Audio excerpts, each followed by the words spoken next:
Magandang hapon po mga kasimpleng buhay. Kamusta po kayong lahat? At maraming salamat nga pala sa mga sumusuporta. Sana ay suportahan nyo pa yung aking YouTube channel at sana ay ma-reach ko na yung 1K requirements. Ayan po mga kasimpleng buhay, sa video po na ito ay update ko po kayo sa mga tanim kong talong, sa tanim kong upo. Ayan po mga kasimpleng buhay, kung nakikita nyo po ay talagang hirap sa pagbunga yung aking mga tanim na talong. Ito po yung naging problema ngayon sa sobrang init ng panahon. Ayan mga kasimpleng boy, bago po ako magsisimula, huwag niyo pong kalimutan na i-subscribe at paki-click na rin ang notification bell para updated kayo sa mga susunod kong video. Ayan po mga kasimpleng boy, bali sa video po na ito, ayan, update ko po kayo ngayon. Ayan, nagkaroon po ng maraming problema yung aking tanim na talong. Pero good news naman yan, meron naman ding mga bunga. Ang problema lang po dito, hindi dumami yung kanilang pagbunga dahil sa panahon na tag-araw. Yan, at hindi na po ako nakapagpatubig dahil nasira po yung makina na ginagamit ko. Hindi ko lang po alam kung sino yung nakasira. Ayan. Yan po mga kasimpleng buhay, talagang kung nakikita nyo ay kulang na kulang sa tubig. Pero marami po siyang bunga. Yan, marami siyang maliliit. Pero nakaraan po dito na hindi ako nakapag-video dito ay may napipitasan po ito. At kapag mayroong humingi na pang-ulam, kapitbahay, yan, bibigyan po. Ayan po yung mga bunga niya. Kung nakikita nyo po ay napakarami. Ayan, bali ngayon magpipitas na rin ako. Pipili lang din ako ng mga malaki na. At yung ibang mga bunga ay mayroong mga tama, mayroong mga uod. Ito po yung problema kapag hindi siya napapatubigan. Yan, huwag lang sanang mamatay yung puno dahil sa sunod na araw po ay magpapatubig ako dito. Nanghihiram ako ng ibang pump.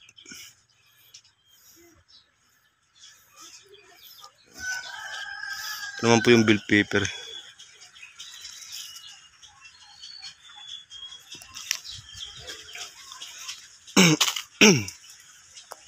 Ito po yung tanglad ko ay pitasin na ito. Yan, at napakatibay po ito sa tag-araw yung tanglad. Ito nakikita niyo po, napakaganda ng kanyang dahon. Pati yung upo, nung nabuwal siya nung nakaraan na lumakas yung ulan at inayos ko, buti hindi nabunot yung mga puno. Nung pagkatapos ng ulan ay nag-apply ako ng pataba. Ayan, marami na naman siyang bunga ngayon. Ayun, naka-recover na siya. Ayan, gumapang na yung kanyang mga sanga. Yan, at marami po siyang bunga mga kasimpleng buhay. Ayan, marami siyang bunga. Ayan, at marami pang ibang palabas. Ayan. At dito po yung talong. Hindi ko po naasikaso, ilang linggo na rin. Ayan, simula nung naghahang yung cellphone ko. Ito po yung bill paper, oh. May bunga na rin. Kulang po talaga sa patubig. Ayan, oh. Kaya payat na payat. Pero pag napatubigan po yan, yung gaganda na naman yung kanyang talbos niyan. Matibay po kasi yung talong eh. Talagang kulang lang sa pagpapatubig. Kasi nakaraan dito nag-apply ako ng fertilizer dito eh. Urea pati ang calcium. Ito may mga tama yung iba, oh.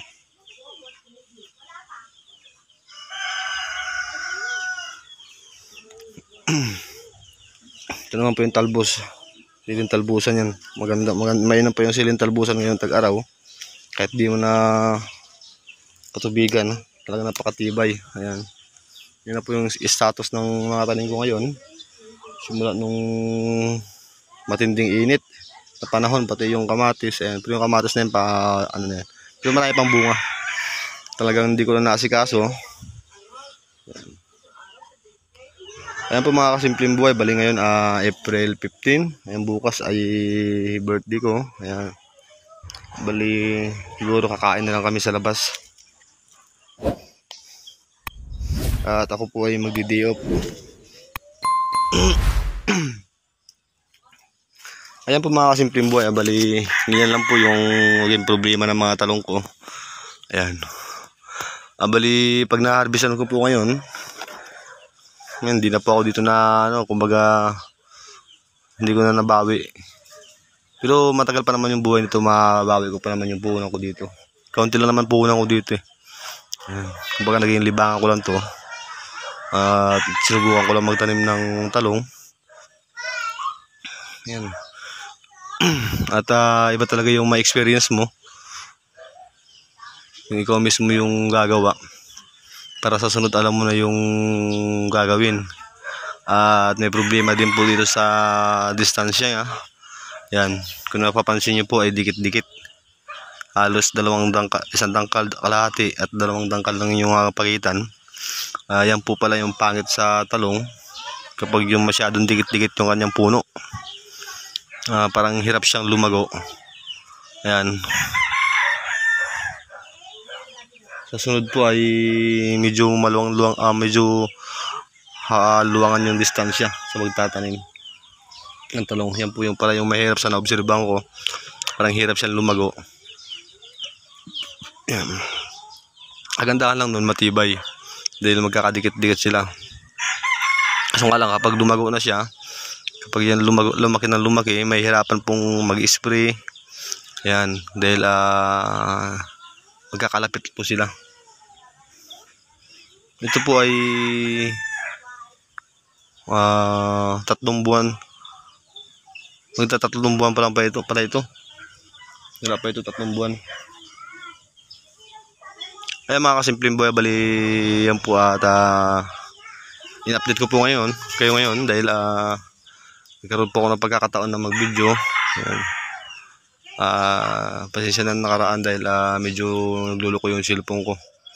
Ayan mga kasimpleng buhay, bali simulan ko na yung pagpipitas. Ayan, at maraming salamat ka pala ulit sa inyo at sana isuportahan nyo pa yung aking YouTube channel. At maabot ko na yung 1K requirements. Yan po at enjoy for watching po mga kasimpleng buhay.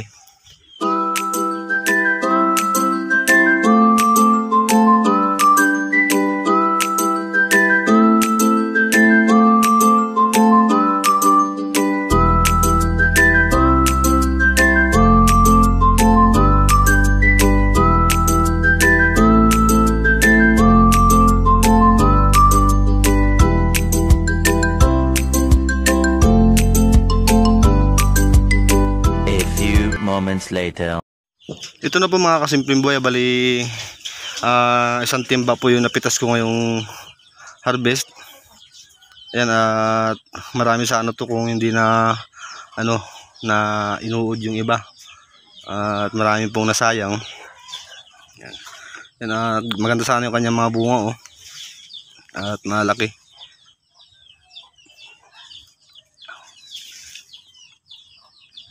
Ayan po mga kasimpleng buhay, bali hanggang dito lang po muna yung aking video. Ayan, at in-update ko po kayo tungkol dito sa mga tanim kong talong, kung ano yung kanyang status. Ayan, at kulang po talaga sa patubig. Talagang nahirapan silang mamunga ng marami. Ayan, dahil sa tagtuyot na panahon. Kaya pero matibay naman po yung talong. Siguro makakaabol pa naman to sa tag-ulan. Susuportahan ko na lang sila bukas na susunod na araw ng pagdidilig. Yan. At maganda pa naman yung kanyang puno, mataba. Yan po mga kasimpleng buhay, at maraming salamat po at hanggang dito lang po muna yung aking video at sana ay nag-enjoy kayo. Yan, at maraming salamat po ulit at palagi po kayong mag-iingat and God bless po sa inyo lahat.